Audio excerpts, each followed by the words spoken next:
टोबो देख, मैंने इन बिल्लियों के लिए एक नई ट्रेन बना दी।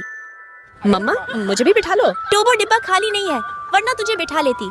मम्मा इतनी सी बात ये कर दिया, डिब्बे का जुगाड़। ये नहीं मानेगा। मम्मा जल्दी खींचो। हाँ खींचती हूँ। ठीक से बैठना, मैं बहुत स्पीड से ट्रेन चलाती हूँ। ये चली ट्रेन? अरे चल क्यों नहीं रही? मम्मा आपके अंदर पावर नहीं है। टोबो मेरे अंदर बहुत पावर है, आज मैं ट्रेन चला कर रहूंगी। नहीं हो पाएगा। मैंने जो बोला वो मैं करके रहूंगी।